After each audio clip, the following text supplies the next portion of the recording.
This is the time when I would buy stuff. And they're like, yeah, write it up. I'm like, holy cow, they didn't tell me to F off. My family, friends that I told this to, they're like, you are crazy. Yeah. What are you doing? All right, everybody, welcome back to another episode of the Inves This Podcast. I'm your host, Scott Bauer, and guess what? Today we got Ryan Mandley with us. Ryan Mandley is a seasoned real estate investor and the dynamic force behind multiple successful ventures in the real estate industry. As the owner of the iconic rate mortgage brokerage, Easy Cash Close Real Estate Investment Company, and Iconic Real Estate AZ, Ryan has built a reputation for excellence and innovation in property investment, sales, and mortgage solutions. His expertise in the field is matched by his commitment to empowering others to achieve their real estate goals. And outside of his professional life, Ryan is a dedicated father to 2 daughters, balancing his career achievements with a fulfilling family life. Now, I gotta tell you right now, that is like the best intro I've ever seen ever. So thanks for being here, man. Yeah, I gotta say thank you to ChatGPT for that. If you guys need a good bio, it works wonders. It apparently does really, really well. Listen, I've known Ryan for a long time. We originally met kind of on a whim. We both joined the Be Wealthy Mastermind, and he got invited there by accident. Yeah. You know, I guess let's start there. Yeah. What happened in that scenario? How did you even get in that room? Yeah, so I mean, I was traditionally a lender. Been getting coached with our same mentor, Brett, for a long time. So Yep. they had started to push me into the world of investing, and I think at that time, the only investing I'd really done, I think I'd bought a few houses in the past, but I just started to learn the note business a little bit, so I went and bought one note on, I think, Notes Direct, and Brett was having me go through that process. So somehow I slipped through the cracks and got on the list to the seasoned investor conference, and I was like, hell yeah, I'm gonna go, like, for sure, But I remember showing up, and I was just like, man, I'm either the slowest guy in the room here. I don't really know what these guys are talking about. And turns out it was an accident. So, I mean, it's pretty awesome that Caitlin messed up, Yeah, right? I mean, that's Caitlin's Brett's right-hand girl that runs Be Wealthy, and dude, I mean, what a great way to accidentally get into a room. Yeah. And that was at the very beginning too. There's like 8 of us in that room. 8, like it was just during the middle of COVID. Yeah. You got your masks on and all that fun stuff. Yeah, it was weird. Weird. So I guess let's back up. I mean, where did it all start? How long are you from here? Are you from Arizona? Yeah, born in California, Long Beach. Grew up small town Arizona, Kingman. So lived there. Interesting place. Turns out we're doing a lot of investing there, so it worked out. But stayed there through high school. Went to school in Tucson at U of A, and then came out here ever since then. Didn't plan on getting into the real estate space. I, out of college, signed my letter of intent early to start working at IBM, which I was speaking to someone the other day, and they didn't even know what IBM was. The younger generations. I'm like, yeah, it's still viable. But worked at IBM, traveled all over the world doing like hardcore sales training with them. 9/11 happened. They clipped pretty much all the white males and females, kept everyone else. And so I kind of fell into the mortgage space and have been, there ever since. So like, what with IBM specifically? Like when you got out of college, what did you go to school for? Yeah, it was we were selling software and hardware solutions, storage, basically. Before all the cloud stuff. So what year was that? Big warehouse stuff.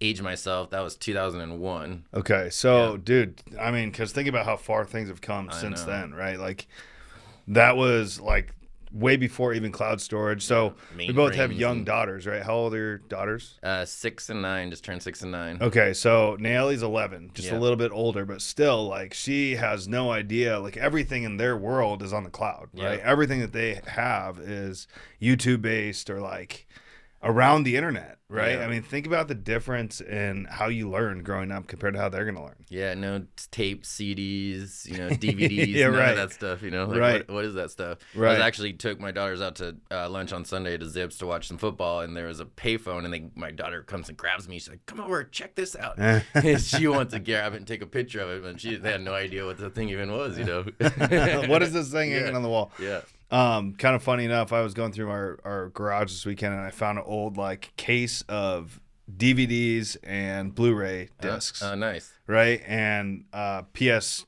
3 games. I think I saw you post those on Yeah, Facebook yeah. Marketplace. Yeah. I'm trying to give them away because like somebody might see something that, you know, like maybe it's like nostalgic to them or whatever, and it's like nobody said a word, crickets, nothing. Like I was like, oh, I'll sell it for $100. Yeah, they got nothing. $50. Probably just gonna end up giving it away, and that might even be a chore. Yeah. Just try to give it away, right? But it's crazy because Nay was like, what are these? Mm-hmm. You know, it's like those are CDs, those are DVDs. That's how you watch movies. She's like, what do you mean? You know, push Netflix, yeah. Yeah, and so it's just such a different world. But whole conversation, we could go down that path. So when did you get into the lending space? So you worked with IBM, you got into the sales training, you understood how sales worked, you got cut because you're a white man, right? Yeah, had to do after it. 2001. Yeah. Or after 9/11 happened, right? Yep. So then what? So I'm like, what a better thing to do but get in the mortgage business, you know? So got started in that super hardcore subprime, like we're selling, you know, 750 FICO borrower, got 9% with 5 points on every deal, just is what it is. So kind of trained me how to get around the rate and the fee conversation and more into payment and savings. So that's kind of how I started getting trained. And then left there, got into a mortgage brokerage shop where we're doing a bunch of different refinances, all the crazy stuff. You know, I was 22 years old. I was senior loan officer on my, you know, business card, signing all my own disclosures. Just kind of wild west. We're doing, you know, the NAGAMs and the, you know, 3-year hard prepays on, you know, 2-year adjustables and like all the crazy loans, stated income, like whatever you could possibly do. 120. Was this going through like 04, 05, 06? This was, like 2, 3, 4 doing that kind of stuff. Okay. We're doing 125% loan to value loans, seconds. You're like, just everything was flying, you know. So, but I was kind of trained wrong at that time. They're like, screw the agent, screw realtors. You don't want to deal with purchase business. Refinance is so much easier, you know. So we just essentially worked in a sweatshop making a bunch of money for you know, the owners. Yeah. But I learned really sharpen my sales skills there. You know, I didn't care. I'd pick up the phone book and start calling through it and pick up leads, or I'd dig through all the turndowns, close a bunch of stuff that way. Bounced around a couple more brokerage shops. At that time, you didn't have to have a mortgage license to originate loans. So I felt like it was like you're right in there with like a used car salesman kind of thing. So it was a big migration back and forth. Rates got higher, everyone go back to selling cars. Rates drop, they come back to start doing loans kind of thing. Yep. So I was getting a little burned out. So I went and helped a guy start a home warranty company here locally, and took it pretty much from, you know, maybe 40, 50 policies a month to doing like 500, 600 policies a month. But I was traveling all over, you know, 3 states, traveling 3 days a week, just beating on doors and killing myself. And it kind of got to a point where I was just like, hey man, like, I'm building your company here. I need some sort of interest in this entity. And he said no. So I said, okay, well, I'm going to go somewhere else then, start my own. And then I started selling title insurance, and I started my own warranty company for a title insurance company and started selling title insurance and did home warranty work. So that was going well. Got recruited away to another title insurance company. Again, forced me to get in front of agents, learn how to add value, show them how to increase their business and all that fun stuff. And I went after lenders as well to get refinance business on the title insurance side. So made some good friends back in the mortgage space again. You know, I was doing okay. I was playing golf like 3 days a week, and I was making like 150 grand a year. I'm like, not too stressed out, but my buddies are making $700,000 a year, and I'm like, okay, I'm gonna be dicking around, passing out flyers, and hanging out with these guys, and they're gonna be, you know, buying homes, investing, building wealth, and retiring. So that's the time, probably 14, 15 years ago, I got back in the mortgage space. So when was that? That would have been 2009. Okay, so this 10. was. So what happened during like the fall, right? 04, 05, 06 was like the climb, right? The absolute top of the market. 07, really stuff started to fall. Then 08, 09, the dominoes completely fell out. The bottom fell out here in the Phoenix market. 50% of values were lost throughout everything. How did that affect your business? Or what happened? I was actually on the title insurance side at that point, which was cool because we were helping people short sell their homes like crazy. That was a lot of education I was providing to consumers and to our realtor partners to show them how to get this done. We were getting like checks from, you know, B of A was, you know, issuing $10,000, $20,000, $30,000 checks to short sell your house versus letting it go in foreclosure. So we're actually helping these sellers get that kind of money. And we also had a really cool search tool that we were using for foreclosure properties, just to do quick title search, lien reports, and things like that for properties that are going to auction. So I actually got connected with a large hedge fund, America Homes for Rent, and I was working directly with them. They're like, we got, $2 billion we need to buy property with. And they started buying like 40, 50, 60 homes, a week at the auction through our service. So I should have had a light go off in my head, like, hey, these guys are going bananas, and I should be doing the same thing, but I'd already got burned in the other cycle. I had to go through a short sale in a house. I went through a divorce, so those type of things. So you had life happen. Yeah, a little life happened, and I was a little sketched. But I remember one of my buddies really good at trading options, and he went on a little run. I went on the run with him, but he's like, hey, at the time, he's like, give me $1,500. And I said, okay. I gave it to him. I didn't have that much money. I just got divorced, all this other shit debt I had, and smoked it in like 2 seconds. He's like, give me another $1,500. And I'm like, you sure, dude? Like, he's like, yeah, just trust me. And so I gave it to him. I didn't hear from him for a little bit. He's like, look at your account. And I just looked in there and had 35 grand. I'm like, okay, this is pretty cool. I like that return. Yeah. That's a good return. So he kept escalating, and he turned $1,500 into $120,000, and he was doing it on the same side. He took $6,000 and turned it $1.5 million. Wow. Which was an insane return, obviously, and he's done that multiple times over and over. But I was able to cash out some of that, pay off a lot of my debt, and then get a fresh start. But I had a good chunk left, and I remember condos in Old Town were going 2-bedroom, 2 baths for like $40,000-$50,000 that are now worth $300,000-$400,000. Right. And I said, hey, maybe I should just sell this and buy 1 or 2 condos. He's like, no, screw real estate. It sucks. He's like, because he was short selling a house too, And I was like, okay. And then we like let it roll on an Apple call, and it got smoked majority of the rest of it. But I was able to pay off a lot of my debt. And what year was that? That was 2010. Okay. Yep. So 2010. So I probably got back in the mortgage space around 2012. Yeah. So, I mean, like, dude, just that from early 2000s, 2001 through 2010, like you went through a lot of ups and downs, a lot of different market cycles, a lot of different aspects of the real estate space. Yeah. Because arguably when you understand the lending side, which is what you do, you understand the title side, right? Now today you you understand the real estate side. Having the whole understanding of how it all works, I mean, that's in your favor. Totally. Right? Wasn't ideal going through it all, but now looking back, say, hey, I got experience on every angle. I understand, the entire side of the business. So. Yeah. And dude, I mean, how great is that you now can look back and say, I'm not going to do that again. Yeah. Right. Yeah. I was the guy with the NAGAM loan that had to short sell his house that bought way too big a house that I shouldn't have bought. Yeah. Yeah. I mean, they were giving money away at that point, right? And like, so it's not your fault. It's just, that's what it was. Yep. So then that brings us to today. So it goes 2010, now we're in 2024. What's happened from then until for the last 15 years? A lot of stuff, the market, stabilized, a lot of opportunity for people to come in and make a lot of money in the real estate space. On the lending side, we went through a crazy run with low rates, right, before and during COVID. So everybody in the mortgage space was, basically had loans falling out of the sky when rates are 2-3%. It's like literally COVID was going on. We're not going to our office. I remember just sitting at my house and just like, holy cow, I'm just working 15 hours a day, just originating loans. Everyone on refi, and just throwing as many loans in the door.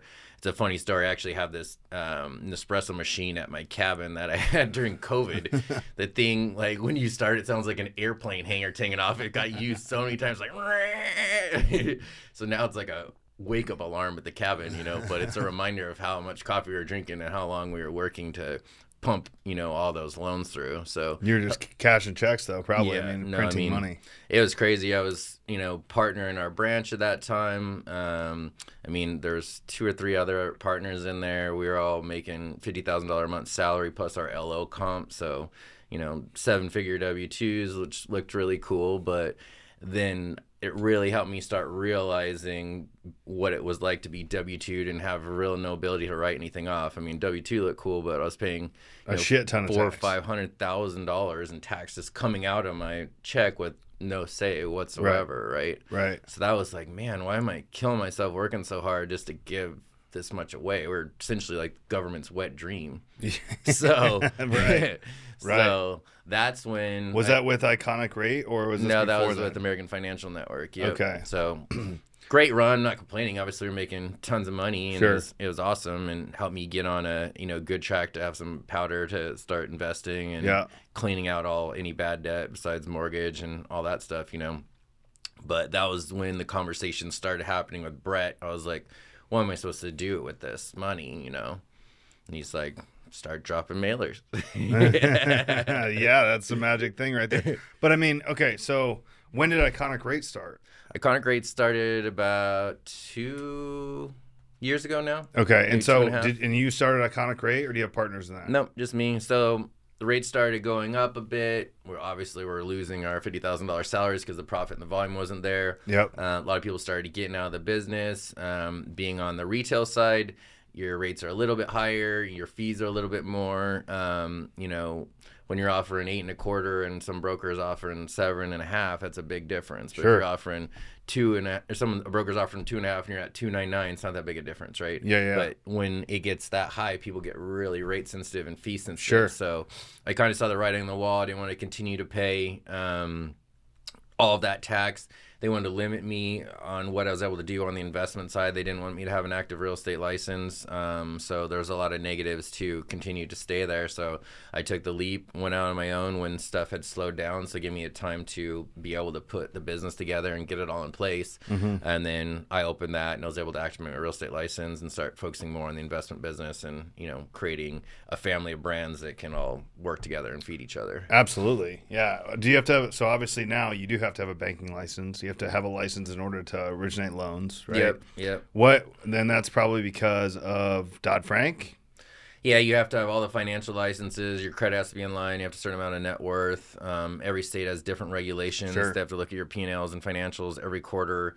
All the investors that you set up with have different financial requirements. So, like any weird hiccup or something in your life, they're going to ask about. So you really got to make sure everything's on par to keep all your licenses active. So, Yeah. So that's Iconic Rate today. Yep. And you have then Easy Cash Close, which is you buy houses outright, correct? Yep. So Iconic Rate, we're in 6 states now: Arizona, Colorado, Texas, Florida, New Mexico, California. Do you have to have licenses in all those states? Yep. Licenses, education, pay application fees and stuff every single year.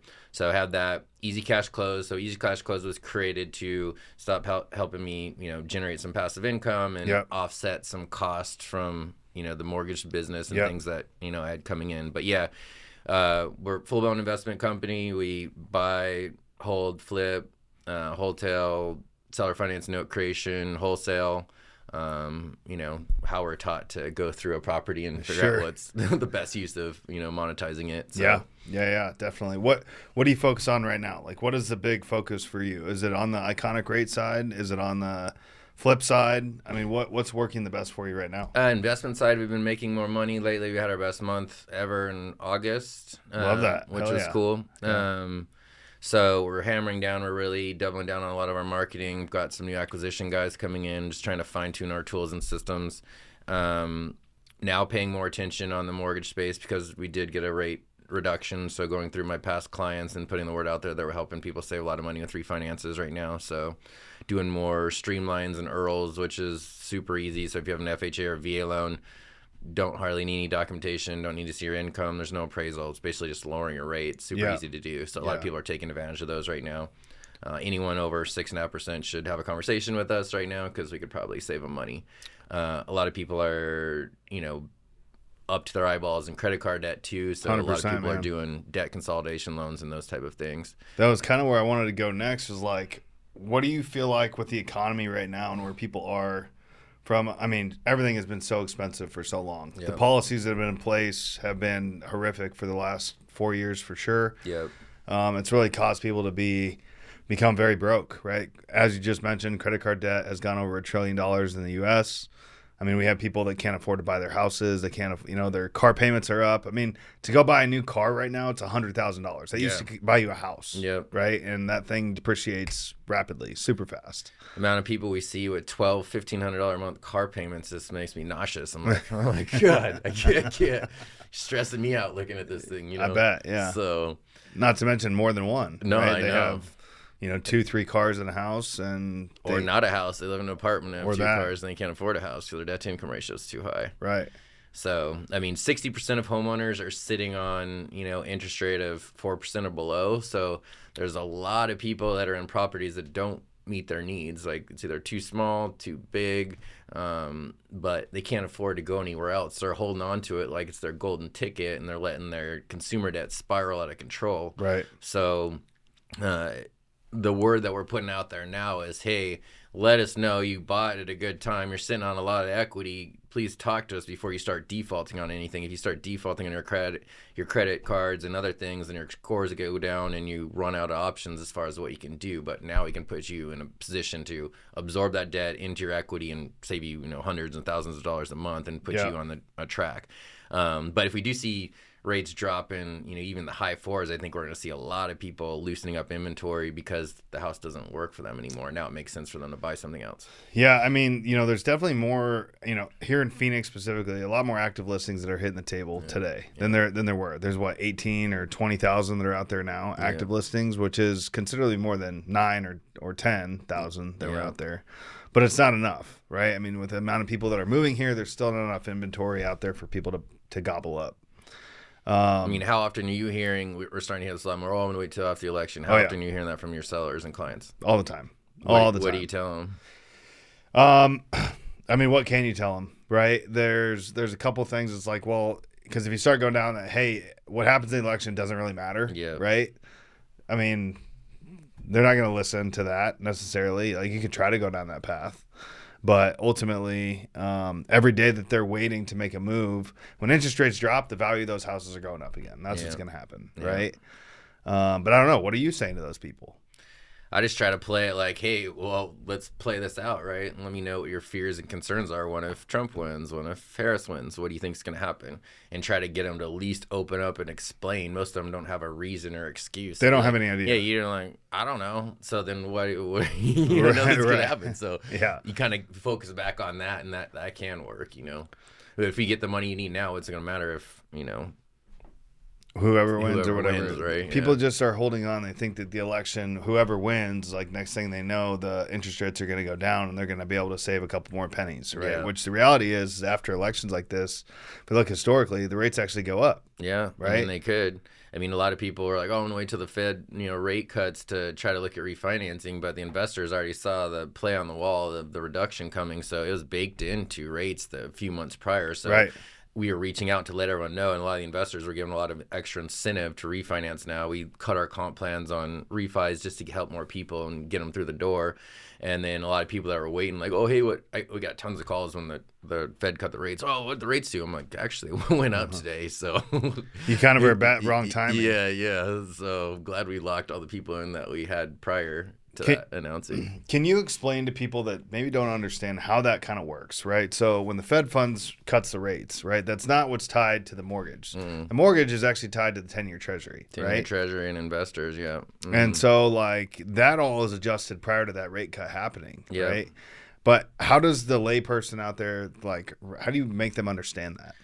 Just kind of dumb it down and try to play videos. I mean, the Fed rate's gonna affect their short-term consumer debt, their credit cards, their HELOCs, their auto loans, hard money technically, right? But it's not going to affect the long-term mortgage rates that's already dictated by T-bills and private investors, mortgage-backed securities, all that stuff. So well, actually, I mean, when the Fed funds did drop the rates, so my line rate dropped by half a point, which is actually good. I mean, it was great. It was really exciting. So, like, if you're depending on where you're at in the what you're lending from, like, I mean, it was a good thing when rates dropped. Yeah, the big hard money lenders that got big lines are like, hey, we got all this money out there locked. We just got a huge pay raise, right? Yeah, right. That's exactly right. Our deals just look better. Huge pay raise. Yeah. Huge pay raise. So, but I mean, what do you think is going to happen? What's your gut tell you? I mean, I think we're going to see rates, motor along here. I could possibly see them getting into the high fours, and, we start having a pretty interesting, real estate market again. I think this is like high fours for an owner-occupied 30-year loan, correct? Mm-hmm, yeah. So I think a good rule of thumb is obviously, do the opposite of what everyone else is doing, right? So if everyone's buying like the time when they're paying over appraised value, they're waiving inspections, they're just doing whatever they can to get in a house they don't even like, that's silly. Like, you don't do that. No. You make your money on the buy. If you can get a good deal now, then it doesn't matter what time it is, Right. So I think now, like, I've helped some of our buyer clients get some of the best deals we've seen in a long time. You look for longer days on market. I'm kind of training and coaching some of the other agents. You don't need to write up a formal offer to present something to a seller. So basically, I'm just texting agents like, hey, this is kind of the top of my client's budget. I know you have it listed at $950. Would you entertain an offer at $800? They really like this place. I don't want to waste any time, but would you want us to write it up? And it's been, they're like, yeah, write it up. I'm like, holy cow, they didn't tell me to F off, Yeah. And I've gotten like huge discounts. Last two buddies I helped just as friendly purchase. We got, one was like $150,000 below list. The other one was like $100,000 below list. I'm like, dude, it's painful. People like they think that the craziness of what happened during COVID, where things would sell at multiple offers the day it went on market. Yeah. Right. Like now, if it takes 45 days to sell, they're freaking out, man. Yeah. It's painful for these people. They're like, yeah. I don't know what's going happening. on? Yeah. Like anytime that there's not showings, or like you're getting showings but no offers, and people aren't giving negative feedback, they're just not writing an offer. I mean, I got 2 on the market right now that are doing that, right? They're just, we have showings, we have stuff going on, but nothing is happening. Like, we're not getting any offers. But that's just normal. Yeah. That's a normal thing. For sure. I mean, that's the benefit of working with us that, are used to making investment offers. We shoot low, 50, 60, 70 cents on the dollar, so we're not afraid to shoot that low. Right. But average Joe agents, like, I'm not going to present that offer. I'm going to insult this person. They're going to say no. I'm like, perfect. Right, you can't get what you don't ask for, right? That's right. That's absolutely true. But yeah, a lot of my agent partners that do more traditional real estate have a lot of listings that are sitting there, and they're kind of getting a little bit worried. But at the end of the day, price sells everything, right? You might think it was well priced for 2 months ago, but is it well priced for today? Sure. And we're kind of going in, like here in Phoenix, it's what, October 1st today. Happy fall. Yeah. We're kind of going into, this is the end of, or into fourth quarter. This is the time really when I would buy stuff for next year, right? Because you can buy stuff, get it renovated, get it back on the market in the first, January, February next year. Yeah. And so like, if I could buy all deals within the fourth quarter for the entire next year, you can typically get the best deals that way because you're using comps from the summertime, right? Summertime is obviously things are a lot slower here, so the values have gone down, and that's what you're using as your comps to buy properties today when you know that you're going into the spring selling season. Yeah. Right? And kind of, I mean, this is kind of my gut. No matter what, like I think rates are going to go down. Like we're going to have a little bit more of a frenzy because things are still so unaffordable. Yeah, but affordability is definitely an issue. Huge issue. I mean, but renting's not cheap either, so. No, it's not. But renting is cheaper than buying a house. Is that true? Yeah, right now, depending on what you're looking for, but yeah. Right. Yeah. Well, I mean, and it's crazy. Like the first time home buyer house is $450,000. I know. Like that's crazy. Starter home. Absolutely crazy. I mean, there's a lot of options for people. I mean, if they're willing to live with 2 families or 2 buddies or those type of things, can be a lot more affordable. So say, you're paying $1,800 a month for rent, your buddy's paying $1,800 for rent. I mean, what's that? $3,600 that you could go towards putting in a mortgage, and you could actually maybe buy a 3-bedroom home and then rent the other one out to another buddy that helps cover some of your mortgage. So there's a lot of options. And you could do that. I think it's starting to get more popular to do those type of things. Well, that goes back to the affordability, right? Like people just can't afford it, right? That's what it is. So you have the acquisition business, right? And you're also an agent, so you can help people on the retail side. Then you're also the lender, so you can help them get into a long-term loan that's going to make sense for them. So for a lot of clients or people out there for you, you can be one-stop shop. Absolutely. Which is great. And it's not just one solution. So I think why a lot of loan officers and agents struggle is trying to jam one solution down someone's throat, especially now. Like realtors are just trying to take traditional listings or just help buyers. They're like, getting called, like cancel expires, all those people are getting called a million times a day, and they don't want to talk to another agent that just wants to list their house. They want a solution. So depending on what the issue is, we can provide a solution for them. So then we kind of spun off into starting Iconic Real Estate AZ to help people on the traditional side. Obviously we make a lot of cash offers, it may or may not make sense for them if they have a fully upgraded house. They're not on a timeline. They don't need to sell their house. It could make a lot of sense to list it. So we have that option to help them as well. And then we're doing business in other areas. We can collect referral fees. I have my license at Real Brokerage, which is cool. Really cool company that has a rev share piece to it. So I'm starting to do more agent attraction. We're showing agents how they can get passive income through rev share and all that type of stuff. So we're building out a network and team that way, which has been a lot of fun. So you just kind of have your hand in a lot of different pots right now, all within the real estate space. And arguably, like, now's a good time to do that because things are they're going to boom again. For sure. Especially with all the NAR rules and all that other stuff now. It's losing a lot of agents, a lot of people that aren't producing, that aren't going to be able to do anything, right? Yep. So all the buyers agents are all freaking out. What if the listing's not offering any buy-side commissions? What am I going to do? Yeah. But now if I get in that situation, say, hey, there's only 1% offered on the buy side, but you're going to do a loan with me and we can make this work for you versus not be able to, right? Sure. So, and then you're getting all these super reduced fee shops going out there. There's one that'll list your house for like $95 or whatever. And, and then these people, they're doing buyer showing packages. Like, I'll show 5 houses for, $50 each. I'm like, okay, go for it. But it's just a different, like, things are, there has to be a new normal, right? There has to be something new that's going to come out. And with regulations, that's still the next step that's going to happen. Well, the off-market stuff's so more appealing to us, right? Yeah. We don't charge our sellers a dime. Like, you don't want to pay anything, that's perfect. Our buyer pays for everything, right? Right. And so that's kind of led into we have like a 3-prong approach on the investment side. We have the cash offer price, which is going to work for distressed property, non-lendable, super motivated, has to get out kind of person. They don't want anyone in their house. And then we have our retail buyer program where the house is a little bit nicer. It could be lendable.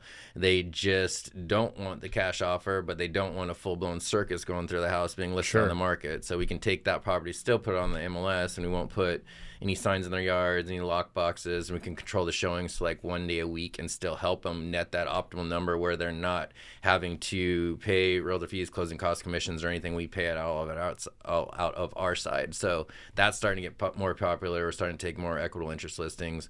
And then if they want the full-blown shebang with the circus and the video content and the high-end pictures and all the open stuff houses, that goes with it. then that's the full-blown listing side. The traditional listing, the traditional way. Man, that just sounds like a headache to me, to be honest with you. It really is. Like, it's just so much work. You know? It's so much work.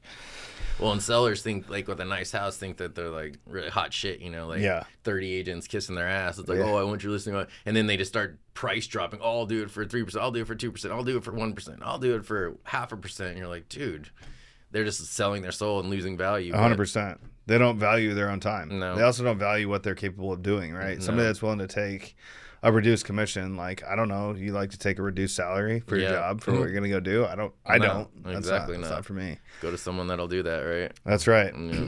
So, I mean, you have your hand in a lot of types of business. There's a lot of things that you're doing today that are allowing you to make revenue in different areas, right?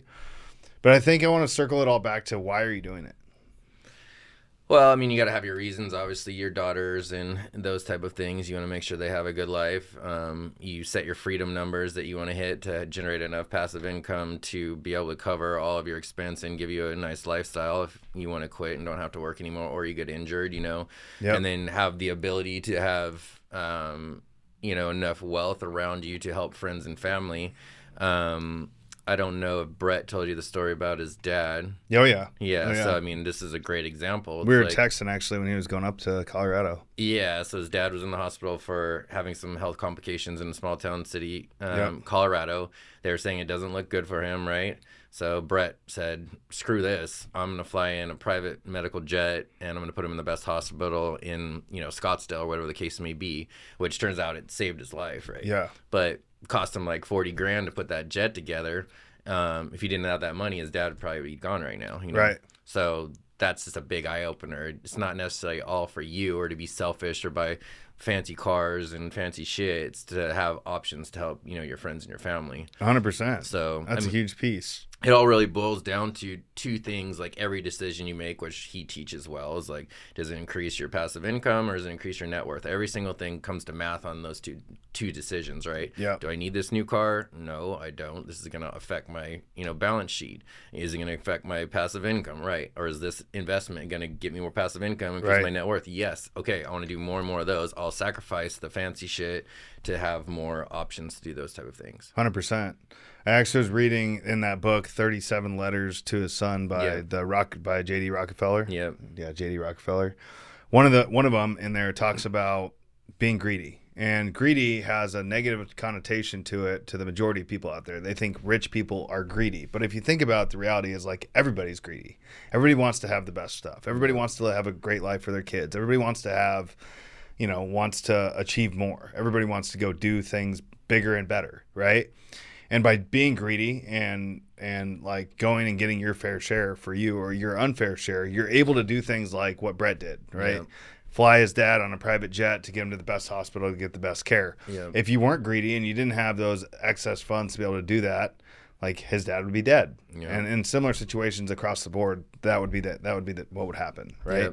And so, like I just think that being greedy is not a bad thing. That's just what it is. Yeah. Right? I mean, you're being not greedy just for yourself, but to protect the people that you care Correct. about, right? Absolutely. Friends, family, everybody. And it's not just that. I mean, if you have kids, it's to be able to put them to the right schools. It's about to give them the best opportunities to succeed, period. Yep. That's what it is. Anybody out there that has kids can understand how much you want your kids to succeed more than you.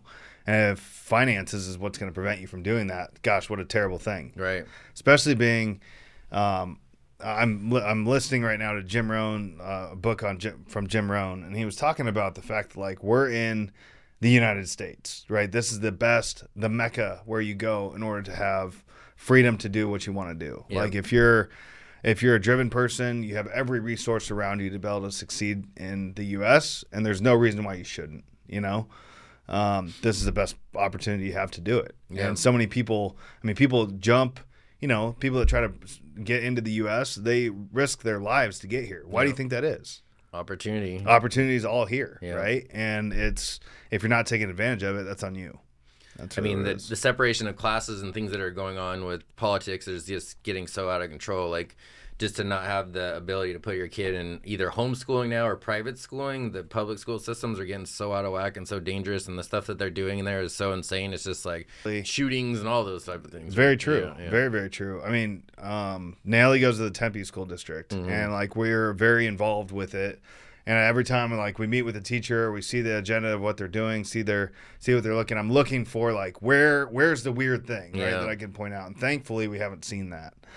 Which has been great, right? Because the second that happens, of course, I'm going to pull her out and put her somewhere that, I feel a lot more comfortable with. But anyways, it's a great world to be in. That's for sure. Yeah. I mean, don't buy into everyone's bullshit. Do the opposite of whatever else is doing. Careful who you listen to. Yeah. There's so many mentors and coaches and people out there that aren't doing shit that act like they are right, but they're broke, and it's just all show. So there's more people today, right now, as we sit here doing this podcast, that actually don't have a business at all. Yep. Right? They're really good at shooting content. They're really good at making things look like it on social media, but they're not doing anything. Yeah. Right? Definitely careful who you got to listen to. That's for sure. And be selective. Be selective. Be the one like that actually does the research and figure out who you're going to listen to. Yeah. This is not a plug for Brett, but Brett's been a great mentor for me, good friend, somebody that I look up to as far as how to run a business in the right way. Mm-hmm. And good wedding officiant. Good wedding official, yeah. I mean, right, like all these things that have been amazing, and he's just a great guy. But I only know that through watching what he's really done in the business, right? It's not something he just talks about. He actively does it on a real level, and so that's what I get value from. Yeah, definitely not a bullshitter. I went through several coaches in the past where, I got some, decent stuff out of it, but towards the end in some of the organizations I was in, I was actually in the Tom Ferry organization for a while, and I felt like I went through like 2 or 3 coaches, and I'm like, dude, this lady's not doing anything, and she's literally writing down everything I say to regurgitate to somebody else. I'm like, I'm out of here. I'm done with coaching for a little bit. And then our good buddy Scott Lander, him, right? Yeah. He'd been with Brett forever and totally changed that guy's business. Obviously, Yeah. he's doing all kinds of stuff. Guy's destroying it. Yeah. But In your neck of the woods. I know. Right? Yeah. In our hometown, that's how I know him. Grew up together. But he's like, hey, you got an opening with Brett. I think you should really look at this. And I'm like, oh man, how much is it? And he's like, it's like $2,500 a month just to have, 1 or 2 phone calls a month. And I'm like, oh man, that was a lot and very uncomfortable for me, right, at the time. And I remember the relationship I was in, it caused a lot of contention and actual problems because they're like, what are you doing? You're going to spend $2,500 a month? That's more than our mortgage payment. Are you crazy? I'm like, you just don't get it, right? Like, you're in the corporate world, you're in banking, you have all these trainings and systems and all this shit, and they're on you, and you have to fill out reports and, that kind of stuff. I'm out on my own, right? Like, I need someone out there looking out for me, giving me advice, not to waste my time. So with the right mentor and coach, it's essentially like paying to skip the line in life, right? Dude, it is absolutely true. I remember when I was first starting my wholesale business or starting on the investment business, I joined Boardroom I pretty much right away. And I cut a check for $25,000 to sit in that room. Yep. And everybody around me, my family, friends that I told this to, they're like, "You are crazy. Yeah. What are you doing?" Right? And it's just like you don't understand. Yeah. You got to be in vicinity of people that are doing more than what you want to do in order to get where they're at, right? Yep. To get from where you are to where you want to go, you got to get uncomfortable. And the reality is, like, money is just a tool, Yeah. right? And money, there is an abundance of money all over the place. There's more money than you can possibly think of.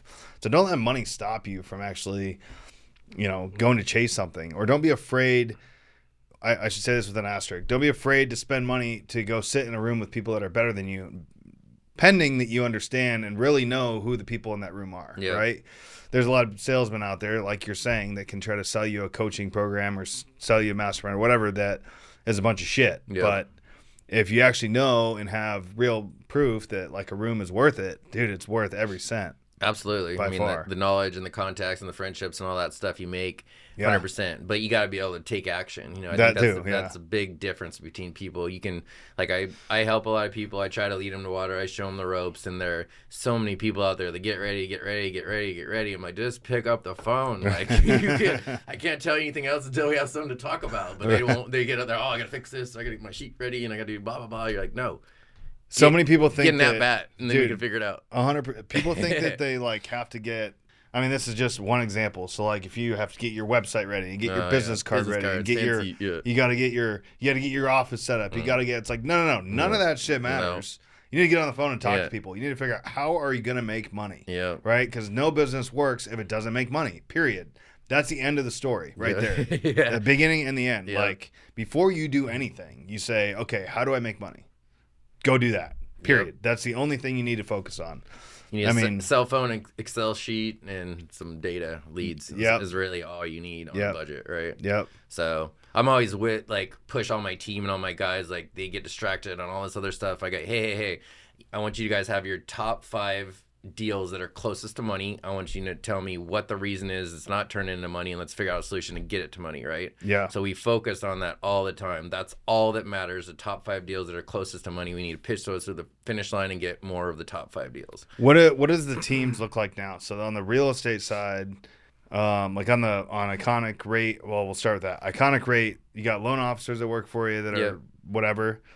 And then is it just a bunch of different loan officers, or is there management involved? What does that look like? Team and self-generated loan officers. I have loan officers on my team that help handle my personal production, past clients, and referral partners. And we have some that kind of do their own stuff. Okay. We're kind of making a push now to start hiring more loan officers and get them into our system. On the Easy Cash Close side, we have a VA, and we have, I think, 3 acquisition guys now. On that side of things, and then we have like 1 or 2 agent partners on the Iconic Rate AZ side, or Iconic Real Estate AZ side. But the main goal now is creating a culture to teach people how to monetize clients on multiple levels. If you're in my ecosystem, I can show you how to make money on the investment side. If you're a traditional agent, if you're a wholesaler, I can teach you how to make money on the traditional side of real estate, or make money through lending or referring and other different things. And there's just a lot more opportunity. And I think that's the only way people are really gonna be able to thrive and succeed, is when they open their brain and basically have checklists like, all right, the guy said this, I'm gonna take him down this path. The guy said this, I'm gonna take him down this path. So you walk them down different paths with questionnaires based on the problems and solutions that have available to you. But if you only have one solution, you're not gonna be able to help that many people. So that's inviting people into our world is what we're doing right now, that want to absorb all that and be part of all of it. Like now, agents can get dually licensed, they can have their mortgage license, they can have their real estate license. So to make up for a lot of the buy side stuff, if an agent comes on board and hangs their license with me, they can legally get compensated on the loan volume that they're bringing in, which could be the difference between them surviving and not. Right. So we're putting that out there to a lot of agents that want to get licensed. Come in, we'll show you the ropes, we'll show you how to do it, and then can teach you the investment business too. And so is that somebody that's getting licensed in the mortgage side, or get just licensed either as an one agent? If they want to get licensed as an agent, whatever way you want to do it. Can you do both? You can be a licensed agent and a licensed mortgage broker at the same time? Yep, 1,000%. So that's why I am. So last few deals I helped my buddies with, I was able to collect both sides of the transaction. Yeah. What are you in title? I am not in title, but I have an extremely strong and loyal relationship to our title partner. She's their company is probably the biggest asset to our business, as far as the amount of connections and the amount of talent they have on the side of closing problematic people.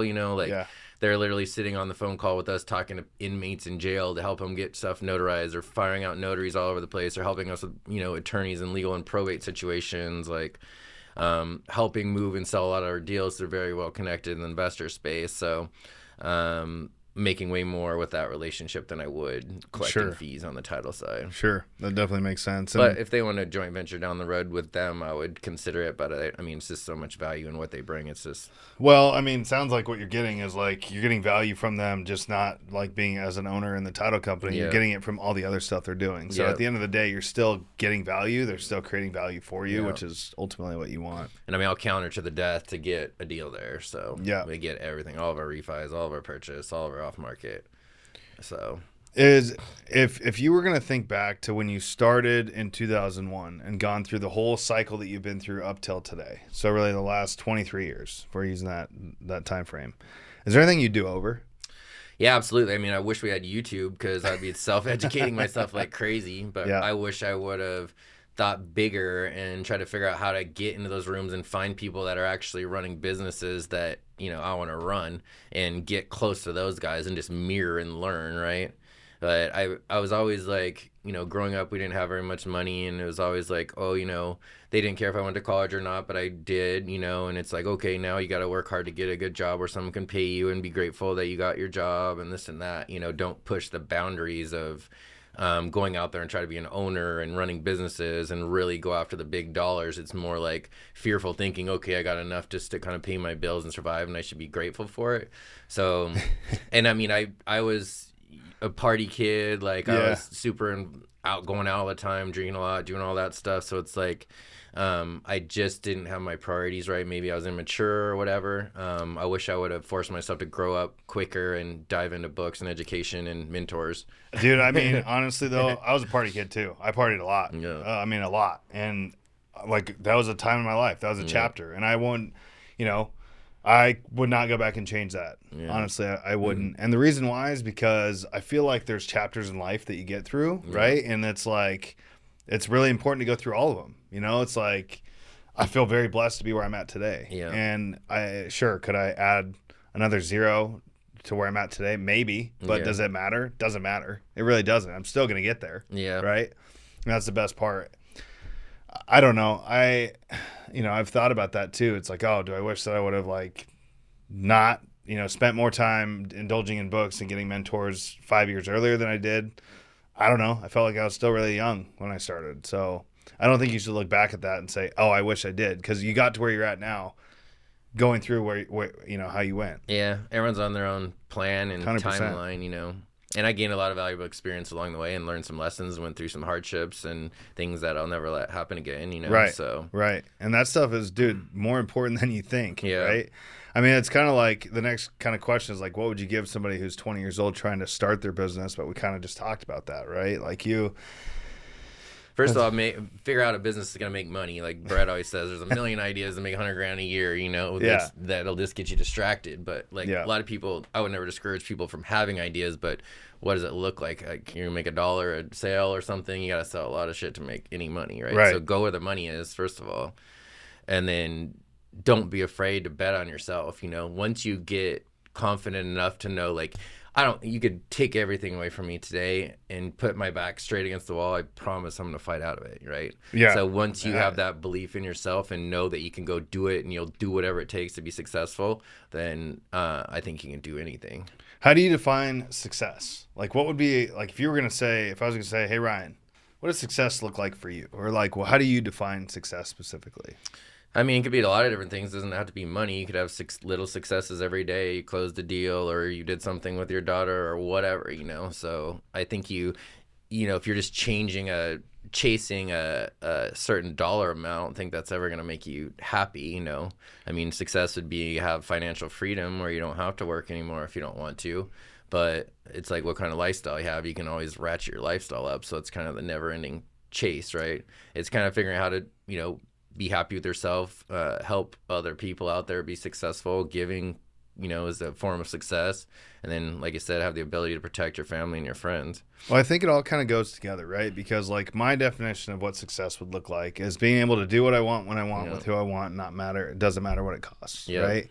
And be happy while I'm doing it. Freedom of time, That's probably the most important thing. But with that, then comes all the other variables, right? Because in order to get to that success model, the financial piece has to be set, right? Your financial or your family relationships have to be set, right? Your faith has to be correct. Like all of the pieces of the puzzle need to be connected together in order to get you to the place where you can do what you want, when you want, with who you want, and price doesn't matter. Yeah, ultimate freedom is freedom of time and choice, right? Yeah, right. And like at the same time, you know, there's this stigma that like being retired is where you want to go, right? Yeah. And I don't think probably for you, definitely not for me, but for you as well, like there's no retirement. I'm just going to go to the next thing. I'm going to achieve something and then it'll be on to the next thing. Why? Because I can't sit still. I can't do it. Like I can't do it. And I need to go be building something, doing something, you know, trying to get somewhere to do something new. Right? 1,000%. I can only sit on the beach for so many days without being like, okay, I'm bored. I need to get like, I feel my best when I'm in the gym, reading books, closing deals, running my business, you know, those type of things when I feel productive and more content than just sitting there not doing anything. And like, don't get me wrong, I love the beach and I've spent a lot of time on the beach and like, we are going to continue to do that. But it goes like, there's a reason for it, right? Like my beach time isn't just going to the beach. I'm reading on the beach. I'm thinking on the beach. It's my time to like, how do I become, you know, what I'm going to do when I get back, right? That's most important. So I just think that it's an interesting question to ask is like, how do you define success? Like, what does that mean for you? For sure. I mean, question for you, you've built an amazing business with a very small team, and you're able to travel and take off and do all that stuff, you know? So how do you feel that you've been able to get so systematic to be able to do that? Because I'm very struggling with that. Yeah, I mean, I think that I started with the end in mind in a way. And when I say end in mind, I think of like what I have built today is exactly what I envisioned building 10 years ago, which is small team, being lean, being mean. And really what it was is like perfecting my sales skills. Because as we talked about, a business has to make money. So my first thing I did is how do I make money? I got really, really good at that. Once I had that figured out, then I say, okay, well, what do I like to do within this little business, right? And what I like to do is on the sales side. I mean, I'm a born salesman. That's who I am. And so I like to talk to people. I like to negotiate. That's what I'm good at. And so that's what I need to do. Okay. Well, then what about all the other stuff, right? Well, now I outsource that stuff. And for the most part, I have the majority of the other stuff outsourced, right? My team's very small. I have Ashton and I have Precious. And that's, I mean, in the office, who runs everything, right? That's TC, that's admin, that's lead management. And those are the things that I need. My responsibilities are the marketing side, because it's very close to the sales side. Yeah. And then the sales side. And, everything else is kind of, for the most part, pretty outsourced. Very good. And I think that when I have such a lean team, like when you have other human beings, everybody has their own mind, right? They have their own stuff that they're going to do. And like you can spend a lot of time training somebody and then they never get to where you want them to go. And so therefore, like there's an argument about having a lot of people because naturally the people that are going to win are going to rise to the top and the people that are going to lose are just going to fall off, right? But in order to do that, you have to work at getting the right people on the bus, so to speak, right? Now, is that going to happen for me in the future? I'll probably work harder at like actually trying to build out a bigger team in order to relieve myself of having that responsibility, because the reality is for me now, like if I'm gone, the business doesn't make money. Right. That's the answer. At least the wholesale business. But then I've also done a good job of figuring out what are the other revenue streams I can build around it that support, even if the wholesale business or the flip business doesn't do well, right? So we got a bunch of rentals, got a bunch of notes. I've dug in some hard money stuff. And so like those things are what continue to give passive income, and those support it. How much do you think you're missing out on based on pure lead management? Like if you're the only one hammering and working these leads, how many you think are slipping through the cracks because you don't have enough people beating them up? So funny enough, 0. I know that for a fact. And the reason why is because it's all direct mail stuff, and direct mail is my main marketing source. And with direct mail, everything is coming to our system and Precious is on everybody. We got about 8,000 leads in the system. She knows every single one of those people. It's crazy. She's like, the system that we've built around our CRM makes it so that nobody falls through the cracks. Like we're just constantly talking to them. And like, it's Podio? not like, through Podio. Yep. It's a custom built Podio platform that we built over the last 10 years. And like it really works really well for us. But specifically, like if we're generating 150 new leads, that's a big month for us. 150 new leads that have come in. That's manageable. That's manageable? Wow. That's manageable, yeah. That's impressive. Yeah, for sure. 150 leads a month, because not all those, for us last year, 1 in 15 of those was a deal. This year, 2024, it's 1 in 25 of those is a deal. So, like it's manageable, and not all those people, out of that, there's a percentage of them that are just a no, right? And so, if they're still motivated to sell, what are you doing with those though? They go back into the system. So like if they're a no today, then they're going to get another call in another 90 days at the max, but typically it's 30 days. And we'll just continue to cycle through them. And I mean, she just calls them all the time. How many are you seeing that are missing out to listing their property traditionally? I'm just curious. Yeah, that's another thing. So like that would be one piece that I would need to add. Like the handoff process is the tough thing. So like somebody comes in and they have a decent house, it's in pretty good shape, but I can't buy it cheap enough on the investment side. It's probably close to a retail deal. And like, so there's definitely a piece I'm missing there to hand off to a retail agent. If somebody was in the office, it would be a lot easier to do that. Yeah. We're actually I have a test kind of going right now with just setting appointments. So we're setting appointments as if I'm going on that appointment, but then actually having a retail agent go on the appointment. Yeah. No, I know that it's not a deal for me. Yeah. And so we're just figuring that out right now. But there's probably a significant amount of money that's left on the table for that, for sure. Yeah, just combing through some bars the other day, I saw, all right, there's $3 million of property that's got listed, so I'm like, hey, just got to ask the right questions, stay on these people better. Yeah. And like, there's always room for improvement, right? Yeah. Like we're definitely not it's not completely buttoned up. It's as good, it's done really well for me, but there's stuff that's left on the table. So going back to your question about like, well, what am I missing out on? Having somebody in the office would make a huge difference. Yeah. And it's just me finding that right person, right? Yeah. When I go to start building the team, the number one most important thing is that I have the right people, and I only want killers. Yeah. I only want people that want to win. Yeah. That's it. Like I don't want somebody that's not here to put in the time, that is not willing to put in the effort, that's not willing to go out and like really crush it. Do whatever it takes. Because there's a shit ton of money you can make in this. Yep. And like I'd be happy to pay it. Yeah. But you got to work for it. Right.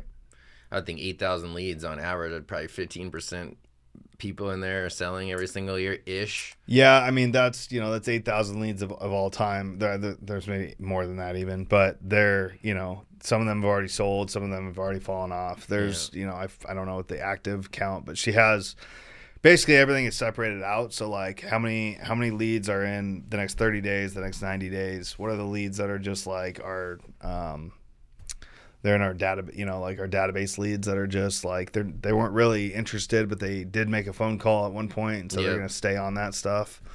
We don't do any like text blasting or any like automated systems. It's all a phone call because we found that to be the most effective. Right. People hate getting a text that is like in a drip campaign or something that, where it's like out of context, right? Or maybe like Precious just talked to him a day ago, and then the next day they get a text and it's like saying something like, hey, haven't talked to you in a while, wanted to follow up and see if maybe you'd still be interested. And they're like, well, wait a minute, we just talked to you yesterday, type of a thing. Yeah. And it's too hard to match them up together, so it's like, hey, we're just gonna make phone calls. The manual texting I think can work well too, but it's time intensive, obviously. Yeah. Well, and so she does text that way as well. If she calls and doesn't get them on the phone, then she'll text. What system she using she's in Philippines, right? She is, yep. So she's on text. What's she doing? It's not CallRail. It's on smartphone, which is attached to Podio. Okay. Yeah. And that seems to work really good. Yeah. Like there's a direct integration between Podio and that, and so like the lists are all synced together, and it works really well. Cool for her. What other questions you got? I mean, that's impressive, man. You're able to build such a big business with just a few people, you know. So you're spending a large amount of money on mail right now. I know. I don't know if you want me to disclose the amount, but I know what you're spending. Yeah. Off that big amount, you're saying 150 calls would be a big number, right? Yeah. Those are all being intake through call systems. Are you using Call Ruby, or what are you using? No, it's all through Precious. So everything goes. See, like this is in the system. Well, so she can't work 24/7, right? No, but we found that like with direct mail specifically, and that's only applicable to direct mail. Mm-hmm. So like if you're doing online leads, if you have Google AdWords, pay-per-click, anything like that, where they're going to a website and clicking, you have to have somebody to answer right away. But I don't use those systems. I use direct mail. So with direct mail, it gives us a little bit of a leeway. The other thing that we do is like we have everybody leave a voicemail. When they call in, they leave a voicemail. When you call into any of our systems, we have lots of phone numbers that they'll call in depending on the marketing piece. And it rings twice, and then it goes to a voicemail. Ask them to leave their name, phone number, and the address of the property that they're calling about. And a member of our team will call them back real soon. What that does is it buys us a little bit of time, right? She's going to call them back right away if she can, right? But if they call on the weekend, she'll call them on Monday. And we've never had a pushback from that. We never have, which has been great. Yeah. So, I mean, what is your commitment to mailing, and like, what is your avatar? So say, what would your avatar be? And then are you going to mail that person forever, or are you going to hit them for a year and move on, or what's your stance on like that stuff? The biggest, I mean, we'll mail them as long as they fit the avatar for sure. There's people that have got lots of mail from us, right? But eventually they're going to call. And then once they call, now we have a relationship with them where we can start that conversation, because on every mail piece that we have, it says like, hey, even if you're not interested in selling right now, please save this letter. And that way when you are ready to sell, you'll have this to call us, right? Well, once they give us a call and we can build that relationship, now they go into the CRM to keep following up with them, and eventually we'll get to them. I mean, we've closed deals that we've got from 5, 6, 7 years ago. I want to say we just closed one this year from that. Wow. So it happens, it just, it's just a process of like, how do you contain? Are you including like, Joe the home buyer's got his picture and his face? Have you ever tried any of those slogans or your picture or anything like that and that stuff to create like a bigger brand? No, I haven't. Why not? As far, what do you mean, like Scott pictures? the home buyer, whatever you want to call yourself, and then all of a sudden they see you and they recognize you and all that. Like those guys are buying 50 houses a month kind of thing. Andrew is. Are they? So. Well, Andrew is, but Andrew's all over the place. So I know Andrew well, and I know Kyle well. I know what they're doing, and like I just don't want to do that. Right? I have such a small team that I don't know. Maybe it's not that I don't want to do it. I just haven't done it. Yeah. Right. Like they spend a lot of money a month on all their marketing different channels to generate all these different leads. Yes, but they spend more, right? And I'm still able to 3 to 4x my marketing spend on the revenue that it generates. So that's a good return for me, right? Yeah. And by having that, this is arguable. Like if I had more people, if I had more leads, if I had a bigger team, whatever, I would still be able to have the freedom that I have to an extent. But I'm still able to live the life that I've been living for the last 10 years, and it's been really good. Yeah. There was I don't remember if it's definitely something Brett talked about, but he said it was like setting your goalpost where like you don't always have to go do more, right? It's not always more that is going to make you happy. There's always more to go get, but it's not always more that's the answer, right? And so I think over the last like 3 years, now I know, I had a lot of pressure that was coming to go build this big team, but I had this, I didn't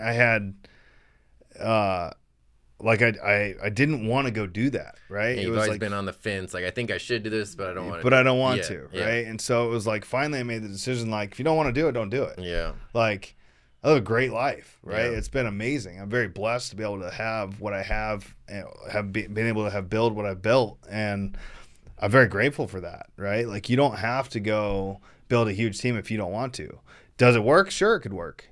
That's what you want to do. And maybe at some point something will trigger in my mind that says, oh, just kidding, I actually want to go do this big thing. Yeah. But maybe not, maybe not, because I'm slowly getting to where I want to go, slowly and surely.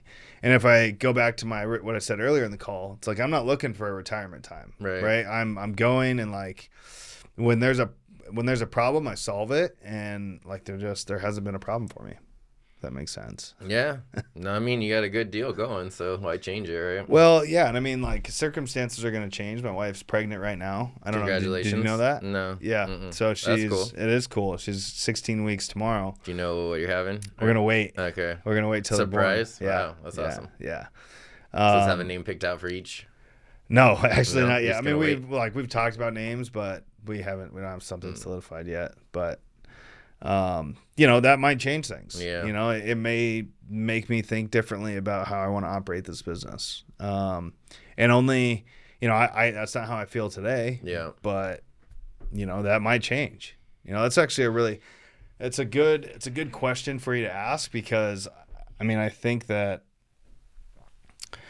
it's something I need to think about, right? Like, I mean, and even using Brett as an example, he's asked, like, hey, what's going to happen, like, when you got a baby and you got, wife wants you to be home, and like, but you got to go to the office, you got to do, you got to do all these things. And the reality is like, I kind of have it set up where like, I don't have to be here all the time, right? Yeah. I have Precious and Ashton that are still doing what I need them to do to make sure that we have contact with these people. And even if, I can do a lot of stuff from all over the place. Are you virtually closing? Or are you in every single living room? Every single living room. Yeah, every single living room. I just, when I'm buying the properties, I always look at it like I'm going to buy it, right? So it's hard for me to do that over the phone. Yeah. I mean, it's like, could it happen? Sure, it happens for people all the time. But like when I tell somebody I'm going to buy their house, I mean it. I'm going to commit to that. And that's why our cancel ratio is so low, because it's like I just don't like canceling deals. So you're closing on a lot of these? No, we don't close on a lot of them. I'm still able to sell them, right? But if I have to, I will. Yeah. The other benefit is that I have the ability to do that, right? Like if there's some laws that change within Arizona, like it has happened in other states where they're going to outlaw wholesaling or outlaw, I don't know how they're going to do that, but like even now, I know Arizona passed a law where you have to disclose that like you're going to either assign it or you're going to double close it, right? And you have to include that in your purchase agreement. So the laws are changing, but let's say that the laws change and somehow they impose a full restriction and you're not able to wholesale anymore, whatever that means, right? Yeah. Well, I have the ability to close everything. Yeah. Like I'm very grateful to have that, right? But that's going to push a lot of people out. Yeah. Cut into margins, push a lot of people out, but a lot of transactional funding and those type of things, and traditional listing on the other end, and wholesaling. Probably the direction it'll go. But yeah, I mean, there's a lot of people already got pushed out and have been getting pushed out. So, but then there's the rise of the YouTube star every single day that wants to get into the business. So, yeah, I mean, but that's the thing, right? Like the YouTube star that's not doing anything, they just put on a good show, right? And or logging shit up too high that's blows the deal for us and they can't sell it, but you just stay on those people. Yeah. I found that just being real, man, like being real in this business, like not trying to be anything but the truth. Like that's gone really far for me. Yeah. I don't know. Trustworthy, they shake their hand, they look you in the eye, all that. Yeah. Yeah. And like me being on the appointments, that helps too. Yeah. It's like, I genuinely do. I like going to look at the properties. Then I know this area really well. I know all of Phoenix very well. I know where the bad spots are. I know where the good spots are. I know where the big, value adds are. It's just, I've seen all of it. Right. And I try to by being out in the field, that allows me to do it. Do you carry into each meeting? Sure do. Yeah. Yeah. I do too. Yeah.